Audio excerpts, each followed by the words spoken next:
또 제자들에게 이르시되 그러므로 내가 너희에게 이르노니 너희 목숨을 위하여 무엇을 먹을까 몸을 위하여 무엇을 입을까 염려하지 말라.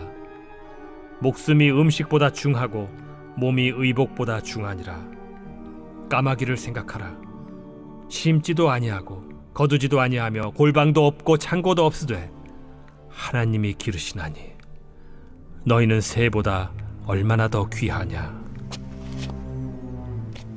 또 너희 중에 누가 염려함으로 그 키를 한 자라도 더할 수 있느냐.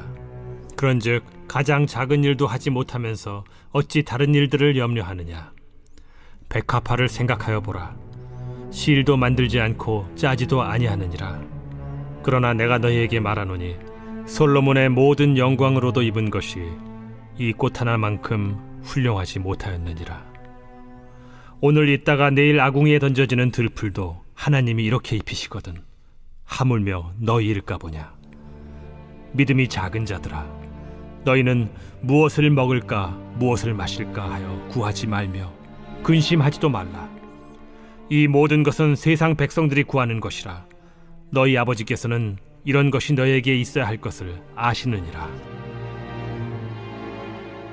다만 너희는 그의 나라를 구하라. 그리하면 이런 것들을 너희에게 더하시리라. 적은 무리여 무서워 말라. 너희 아버지께서 그 나라를 너희에게 주시기를 기뻐하시느니라. 너희 소유를 팔아 구제하여 낡아지지 아니하는 배낭을 만들라. 곧 하늘에 둔 바 다함이 없는 보물이니 거기는 도둑도 가까이 하는 일이 없고 좀도 먹는 일이 없느니라. 너희 보물이 있는 곳에는 너희 마음도 있으리라. 기도하겠습니다. 하나님, 오늘도 사랑하는 나의 하나님께서 물질의 문제를 놓고 염려하지 말라고 오직 네가 구해야 될 것이 너의 구원이고 너의 거룩이니 염려하지 말라고. 이 모든 것들은 너를 죽이는 것이 아니라 내가 너를 연단시키고 또 살리기 위해서 내가 주는 이 물질의 연단이라고 오늘도 하나님께서 우리에게 말씀을 하십니다. 그렇습니다, 주님. 오늘 우리가 주님을 믿고 신뢰한다면 오늘 우리는 우리는 이 땅에서 물질에 대해서 염려하는 것이 아니라 나의 생명을 위해서 염려하고 또 나의 구원을 위해서 염려하게 될 것입니다. 하나님 아버지, 오늘 우리가 염려해야 될 것을 염려하게 하시고 또 우리가 자유해야 될 것들에 대해서 자유하기를 원하오니 주님, 오늘도 그 하나님의 말씀을 통하여서 믿어지게 하여 주시고 정말 우리가 진정으로 염려해야 될 것들에 우리가 나의 마음을 두며 또 그것을 위해서 전력을 다하는 우리 인생이 될 수 있도록 주님께서 오늘도 이 말씀을 통해서 우리에게 말씀하여 주시옵소서. 주님 믿습니다. 말씀하여 주시옵소서. 예수님의 이름으로 기도드립니다. 아멘. 네, 오늘 말씀을 나누기 위해서 어제 말씀에 등장했던 이 부자 이야기를 좀 다시 해봐야 될 것 같습니다. 어제 말씀 16절 이하의 말씀을 아주 세미하게 보면 여러 가지 메시지가 있는데요, 나중에 한번 보시면 아시겠지만 16절에 풍성한 소출이라는 결과물을 이 부자가 얻게 됩니다. 그런데 재미있는 것은 이 말씀 16절 안에서 주어가 뭐냐라고 하면 부자가 아니에요. 여기서 이 주어는 밭, 즉 땅입니다. 그러니까 벌써 이게 말하는 게 뭐냐면 성경은 이 부자에게 임한 풍성한 소출이 부자 자신으로부터 비롯됐냐라고 보면 그렇지 않다라는 거예요. 부자에게 임한 풍성한 소출은 땅이 그에게 선물한 거라는 거예요. 그런데 성경에서 언제나 성경에서 하나님이 자신의 것으로 가장 강력하게 주장하시는 게 뭐냐? 바로 땅이에요. 땅은 인간의 소유가 아닙니다. 땅은 언제나 하나님의 소유예요. 여기서 이 토지 공개념 제도가 나온 건데요, 근본적으로 땅은 하나님의 것이기 때문에 그 누구의 사유재산도 될 수가 없어요. 즉 오늘 말씀이 강력하게 말하는 게 뭐냐면 오늘 부자에게 임한 풍성한 소출은 하나님이 그에게 주신 거예요. 그런데 성경이 소출과 관련해서 계속 강조하는 게 뭐냐면 말씀은 이 등장인물을 부를 때 부자라고 불러요. 그리고 소출이 풍성했다라고 하고 곡식 쌓아둘 곳이 없을 정도로 그것이 많았다라고 기록하고 있습니다. 즉 성경은 세 번의 표현을 통해서 이 사람이 객관적으로도 충분히 받았다라고 얘기를 하는 거예요. 그가 쓸 것보다 더 많이 받았다, 쓰고도 남을 만큼 받았다라고 말씀을 하세요. 다른 그 무엇보다도 하나님이 충분하다고 하면, 하나님이 많다라고 하면 많고 충분한 게 맞는 거예요. 여러분, 그는 부자입니다. 그런데 이상한 것은 그가 내 앞에 쌓인 풍성한 소출을 앞두고 고민을 해요. 도대체 이걸 어떻게 할까? 그런데 바로 이 순간, 이 순간이 하나님이 가장 주목하시는 순간이에요. 과연 넘치도록 맡겼는데, 충분히 맡겼는데 그는 충분한 이 식량을 어떻게 소비할 것인가? 이것을 어떻게 처분할 것인가? 그런데 이 고민 끝에 부자는 결론을 내립니다. 그런데 어떤 결론을 내립니까? 성경은 두 가지를 강조하는데요. 먼저 곡식 전부를 내 곳간에 쌓기를 결정하고, 그 쌓은 곡식을 전부 내 위장으로 쌓기 시작해요. 여러분, 여기서 부자가 쌀 한 톨이라도 내가 아닌 남에게 나눴다는 기록이 전무해요. 한 톨도. 전부 내 곳간에, 그리고 전부 내 배 안으로 집어넣는 거예요. 그러면 그는 왜 넘치도록 받았는데, 충분히 받았는데도 나누는 게 아니라 내 안에 쌓는 결정을 했을까요? 바로 그 이유가 오늘 본문에 나오는데, 이유가 뭐냐면 그가 염려했기 때문이에요. 여러분, 그러면 오늘 부자는 뭘 염려했습니까? 여기서 하나님과 부자의 시각 차이가 드러나는데요. 하나님은 그에게 염려하지 않아도 될 만큼 주셨어요. 하나님 입장에서 볼 때 그의 염려는 이유가 없어요. 그런데 부자는 이 정도 소출 가지고는 염려가 되는 거예요. 여러분, 하나님은 분명히 풍성하다고 하시는데 부자는 이 정도로는 아직도 내 노후가 불안하다고 하는 거예요. 그러니까 그래서 염려가 발생하는 것이고, 염려하니까 쌓기로 결정하는 거예요. 염려가 되니까 쌓이는 것이지, 염려하지 않았으면 이랬을 리가 없다라는 거죠. 여러분, 바로 여기서 중요한데요, 이 지점에서 우리는 가난을 발견하게 돼요. 그런데 신기한 건 이 구절에서 물질의 가난은 없어요. 하나님은 언제나 우리에게 말씀하십니다. 나는 물질의 가난을 준 적이 없어. 그러면 이 가난은 어떤 가난이냐라고 하면 생각의 가난이에요. 아직도 멀었어. 아직 충분하지 않아. 이 정도로는 불안해. 내 노후는 아직 준비되지 않았어 라는 이 무서운 생각의 가난에 완전히 사로잡혀서 그럴 필요가 없는데도 염려함으로 자기가 자기 자신을 고문하고 있는 거예요. 계속 불안한 거죠. 내 미래가 어떻게 될지 몰라. 이것으로는 충분하지 않아. 계속해서 내가 나를 괴롭히는 거예요. 그런데 이렇게 생각이 가난할 때 일어나는 무서운 일이 있어요. 그게 뭐냐면 생각이 가난한 사람은 반드시 악해져요. 제가 예전에도 말씀드렸지만 이 어떤 대학에서 실험을 했는데, 그 대학의 학생들이 많이 지나가는 길목에 한 사람이 쓰러진 척을 하고 누워 있었어요. 그런데 지나가는 많은 학생들 중에 어떤 학생은 가던 길을 멈추고 그 사람을 돌봤어요. 그런데 어떤 학생들은 그 사람을 봤는데도 그냥 지나치는 거예요. 그래서 그냥 갔던 사람들과 지나치지 않았던 사람들을 붙들고 왜 그런 결정을 했는지 물었다라는 거죠. 그런데 놀랍게도 가장 많이 나온 응답이 뭐였냐면, 나에게 시간이 충분하다고 생각되면 멈춰서 쓰러진 사람을 돌봐요. 그런데 시간이 없다, 나는 바쁘다라는 생각이 지배하고 있으면 지나치는 거예요. 즉 여유가 선을 낳고 빈곤은 악을 낳아요. 그런데 이것이 생각에서 비롯된다는 거죠. 저도 어제 그런 체험을 했는데, 제가 이제 설교 준비를 하는데 이게 설교가 떠오르질 않는 거예요. 그래서 제가 평소보다 이 책상 앞에서 묵상하는 시간이 좀 길어졌습니다. 그러니까 하루의 시간은 정해져 있고 그 시간을 넘겨서 제가 피곤하면 새벽이 굉장히 힘들어지거든요. 그러니까 염려가 되기 시작하고 쫓기기 시작되는 거예요. 그러니까 나에게 지금 남아있는 시간이 계속 줄어들기 시작하는 거죠. 그런데 하나님은 충분하다고, 괜찮다라고 말씀하시는데 제가 자꾸 쫓기는 거예요. 그러니까 이제 어떤 일이 일어나냐면, 제가 막 쫓기는 가운데서 막 설교 준비를 하고 있는데 아내가 갑자기 방 문을 여는 거예요. 그러니까 저는 시간이 없으니까 예민해진 제가 혈기를 냈어요. 왜 들어오냐고. 그런데 혈기를 내면서 뒤돌아보니까 밥으로 수고해서 김밥을 싸온 거예요. 완전히 저를 향한 이타적인 배려를 한 거죠. 그런데 제가 거기에다 대고 혈기를 낸 거예요. 여러분, 바로 이겁니다.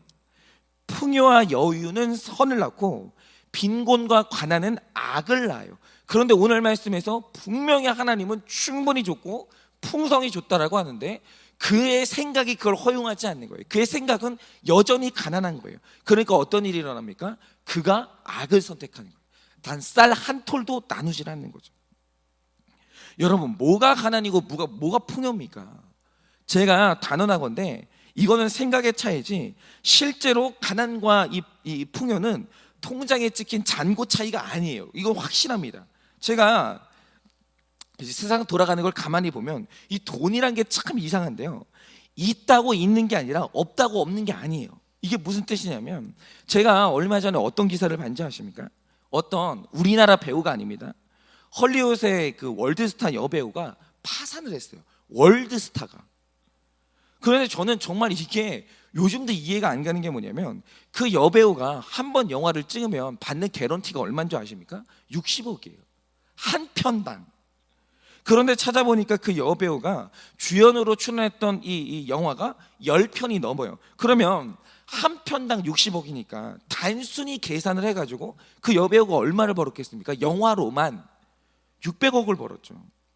거기에다가 이 여배우가 광고 수익에다가 뭐 여러 가지 행사 수익까지 하면 얼마를 벌었는지 모르는 거예요. 그런데 없대요, 돈이. 여러분, 파산했대요. 도대체 어떻게 하면 그냥 단순 계산해서 600억을 어떻게 하면 다 쓸 수 있는지는 모르겠는데 전부 쓰고요, 빚까지 남았대요. 여러분, 돈은요 있다고 있는 게 아니에요. 그런데 또 제가 신기한 게 뭐냐면 지금 우리나라가 청년들이 실업난이라고 그 경제가 사상 최악이라고 난리를 치잖아요. 또 얼마 전에 어떤 분이 그냥 대통령하고 얘기하다가 경제가 거지 같아요 이랬다가 그냥 문매를 맞았다고 하는데 맞아요, 거지 같대요. 너무 힘들대요. 돈이 없대요. 씨가 말랐대요. 그런데 저는 이해가 안 가는 진짜 신기한 게 뭔지 아십니까? 얼마 전에 휴대폰 하나가 새로 출시가 됐는데 그게 한 대에 무려 160만 원이에요. 한 대에. 그런데 그 제품의 한정판이라고 명품 브랜드 무늬 하나를 딱 그어놨거든요. 그런데 그 한정판 제품은 300만 원이에요. 그런데 300만 원짜리 160만 원짜리 제품이 출시되자마자 완판됐어요. 완전히 품절이 됐어요. 품절이. 그럼 도대체 돈이 어디서 나는 거죠? 없어서 못 팔아요. 지금 없대요. 못 팝니다. 그리고 제가 최근에 보는 진짜 이상한 현상이 뭐냐면 우리나라에서 지금 우리나라가 힘들면 제일 많이 팔려야 되는 게 경차거든요. 그런데 경차를 아무도 안 산대요. 그러면 차를 안 사냐? 그게 아니고 요즘엔 경차가 안 팔리고 한 대에 4천만 원에서 5천만 원 하는 대형차 있죠. 대형차가 없어서 못 파는데 그 차를 사려고 주문하면 6개월에서 최대 1년을 기다려야 된대요. 그러니까 사고 싶어도 없어서 못 사는 거예요. 여러분, 우리나라가 경제난이 맞습니까? 아니, 우리가 정말 실업난이 맞아요? 그러니까 제가 이 돈이라는 것의 흐름을 볼 때 너무너무 신기한 게 뭐냐면 돈은요 있다고 있는 게 아니에요. 돈은요 없다고 없는 게 아니에요. 반드시 써야 되는 것, 내가 사랑하는 것에서는 어떻게든 나오는 게 돈이고 쓰기 싫을 땐 눈 뜨고 찾아봐도 없는 게 돈이에요. 이상해요, 돈이라는 것은. 여러분, 돈 문제는 가치관의 문제고 생각의 문제입니다. 그런데 나는 돈이 없다는 염려에 사로잡히면 풍성해도 쌀 한 톨도 놔둘 게 없어져요. 그런데 나는 있다라고 생각이 되면 없어도 나눌 게 생기는 거예요. 여러분, 나는 돈이 없다라고 염려에 사로잡히게 되면 그 순간 내 삶에 하나님께 드릴 것과 사람과 나눌 돈이 싹 사라져요. 그 돈은 전부 내 창고와 내 위장으로 들어가는 거죠. 여러분, 한마디로 빈곤의 생각, 염려에 사로잡히게 되면 이타적으로 쓸 돈, 선한 일에 쓸 돈이 완전히 사라지는 거예요. 완전히. 여러분, 이게 바로 생각의 빈곤이 낳는 무서운 결과예요. 생각의 빈곤은 악을 낳아요. 그런데 오늘 말씀을 보시면 22절부터 32절까지 하나님이 이 빈곤의 악에 사로잡힌 사람, 생각의 염려에 사로잡힌 사람에게 길게 설명하는 단 하나의 사실이 있어요. 그게 뭐냐면 먹이시고 입히시는 하나님이 있으니 염려하지 말라는 거예요. 내가 입히고 먹인다는 사실을 이렇게 길게 설명을 해요. 그러면 이 말 뜻이 뭐냐라고 하면 생각의 빈곤, 염려라는 것은 그 사람 안에서 하나님의 존재가 증명돼야만 사라져요. 그 전에는 절대로 사라지지 않아요. 그런데 어떤 사람 안에서 물질에 대한 염려가 떠나질 않아요. 언제나 물질을 놓고 이타적인 나눔이 절대 되지 않아요. 선한 소비가 안 돼요. 그러면 오늘 말씀이 말하는 바 그게 의미하는 게 뭐냐면 그가 사실은 무신론자예요. 그러니까 그는 신자냐 무신론자를 판단하는 길은 그의 소비를 보면 알아요. 그게 실제예요. 여러분, 아무리 하나님이 있다고 떠들어도 물질이 선하게 이타적으로 운반되지 아니하고 물질이 선하게 소비되지 않으면 그는 무신론자예요. 내 마음가짐에서 물질에 대한 염려가 떠나지 않는다. 그는 무신론자예요. 염려가 그것을 증명한다라고 오늘 말씀이 말하는 거예요. 그런데 33절의 결론대로 그 사람 안에서 하나님이 증명되고 하나님이 믿어질 때만 할 수 있는 게 뭐냐? 염려가 사라지면서 구제, 즉 나눔이 가능해지는 거예요. 여러분, 구제는요 하늘이 있는 사람만 할 수 있는, 하늘이 있다고 믿어지는 사람만 할 수 있는 거예요. 내 돈이 하늘에 쌓인다라고 믿어야 할 수 있는 게 구제라는 거예요. 그게 안 믿어지니까 오늘 부자처럼 땅에 쌓는 거예요. 그러니까 이렇게 생각하시면 돼요. 다시 말씀드리지만 왜 사람이 부지런히 땅에만 쌓냐? 이유는 딱 하나입니다. 하늘을 안 믿는 거예요. 내 돈이, 내 소비가 쌓이는, 내가 선하게 쓴 돈이 어디 안 가고 하늘에 쌓인다는 걸 믿어지지 않으면 그는 늘 이 땅에서만 쌓게 되어 있다라는 거예요. 그러니까 하나님은 지금도 네가 나를 믿냐 안 믿냐, 네가 천국이 있냐 안 믿냐를 볼 때 가장 중요하게 보시는 게 뭐냐면 그 사람의 물질의 흐름이에요. 네 물질은 어디로 가냐, 그거 하나 보신다라는 거예요. 즉 염려하면 땅에 쌓는 것이고 믿으면 구제함으로 하늘에 쌓는다라고 오늘 말씀하시는 것입니다. 여러분은 어떠십니까? 먹이시고 입히시는 하나님이 믿어지십니까? 정말 믿어지십니까? 염려를 내려놓고 구제와 헌금 생활, 정말 사람들과 나누는 이 일을 여러분 잘 하십니까? 오늘 말씀을 보면 이타적으로 돈을 사용할 때 그게 공중으로 사라지는 게 아니라 하늘로 쌓인다라고 하시는데 그게 믿어지시냐라는 거죠. 제가 요즘 이제 늘 싸우고 있는 게 뭐냐면 저는 좀 이런 게 있어요. 가끔 손님들이 올 때 제가 식사를 대접할 때가 있어요. 그런데 이상하게 저는 식사를 대접하면서 무엇을 먹을까를 그렇게 염려를 해요. 대접을 하는데. 그러면 여러분, 이 대접하면서 하는 염려 있죠. 뭘 먹어야 되나? 이 염려가 뭘 위한 염려인지 아십니까? 메뉴를 고를 때 제가 만약에 싼 음식을 사잖아요. 그럼 혹시 이 사람이 나를 가난하고 무능력한 목사로 보지 않을까? 이게 저는 염려가 돼요.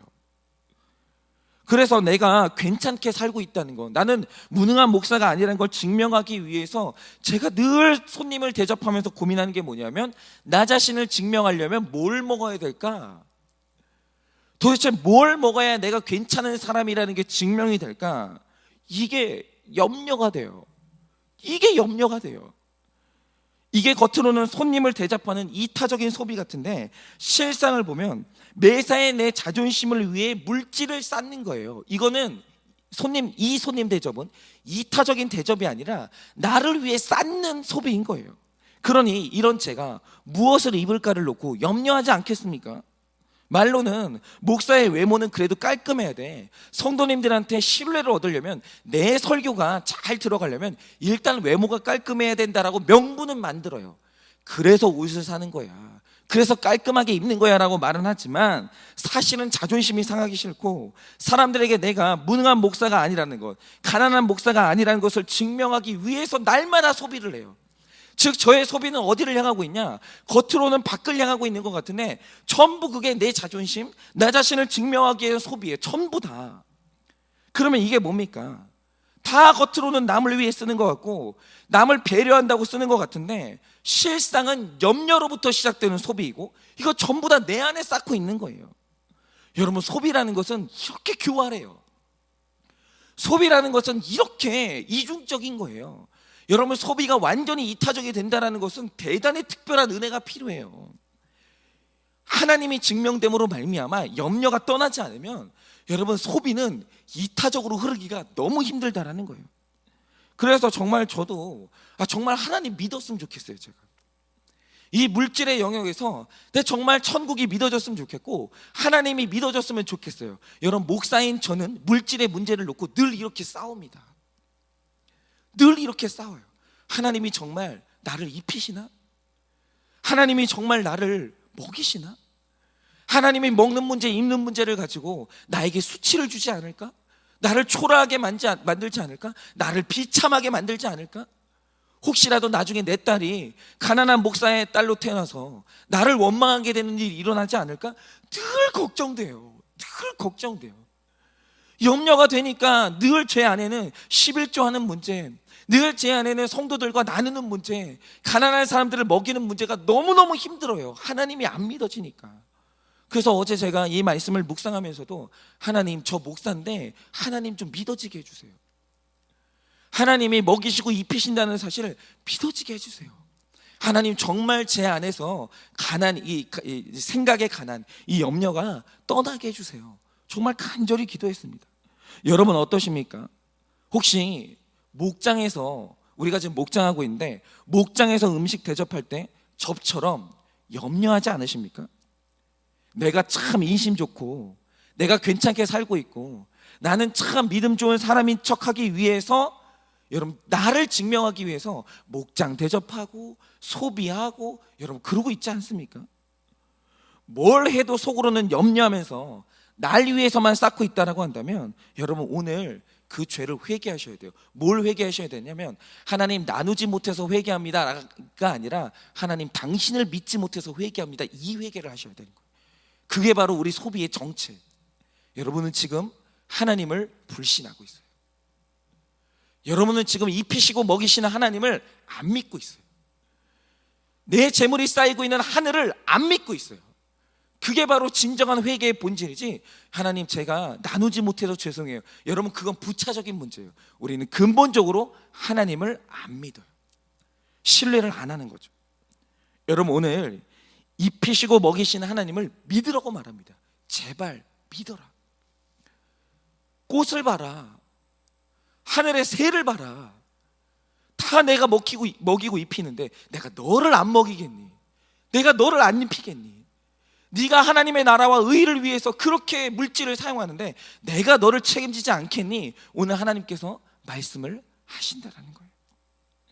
여러분, 오늘 그 하나님을 믿고 진짜로 이타적인 섬김과 선한 소비를 할 수 있기를, 다 내 창고에 전부 다 내 위장에 쌓는 것이 아니라 때로는 남의 배를 채워주고 남의 창고에도 한 번씩은 넣어주는 우리 인생이 될 수 있기를 예수님의 이름으로 축원을 드립니다.